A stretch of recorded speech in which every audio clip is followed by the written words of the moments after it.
ಗರುಡ ನ್ಯೂಸ್ಗೆ ಸ್ವಾಗತ. ನಾನು ನಿಮ್ಮ ನವೀನ್. ಬಿಳಿಗಿರಿ ರಂಗನ ಬೆಟ್ಟದ ಪುರಾಣಿ ಓಡು ಚೈನ್ ಗೇಟ್ ಬಳಿ ಬಸ್ ಪಲ್ಟಿ, ಹಲವರಿಗೆ ಗಾಯ. ನಮಸ್ಕಾರ ವೀಕ್ಷಕರೇ. ಯಳಂದೂರು ತಾಲೂಕಿನ ಬಿಳಿಗಿರಿ ರಂಗನ ಬೆಟ್ಟದ ಪುರಾಣಿ ಪೋಡಿನ ಚೈನ್ ಗೇಟ್ ಬಳಿ ತಿರುವಿನಲ್ಲಿ ಪ್ರವಾಸಿ ಬಸ್ ಚಾಲಕನ ನಿಯಂತ್ರಣ ತಪ್ಪಿ ಪಲ್ಟಿಯಾಗಿದ್ದು, ಬಸ್ನಲ್ಲಿದ್ದ ಹಲವರು ಗಾಯಗೊಂಡಿರುವ ಘಟನೆ ನಡೆದಿದೆ.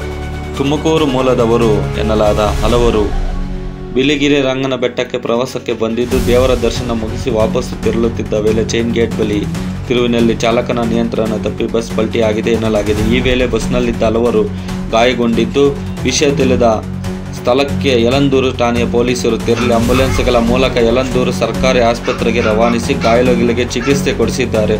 ತೀವ್ರವಾಗಿ ಗಾಯಗೊಂಡಿದ್ದವರನ್ನು ಚಾಮರಾಜನಗರದ ಕಿಮ್ಸ್ ಆಸ್ಪತ್ರೆಗೆ ರವಾನಿಸಲಾಗಿದೆ. ವರದಿ ಮನೋಜ್ ನಾಯ್ಕ್, ಚಾಮರಾಜನಗರ.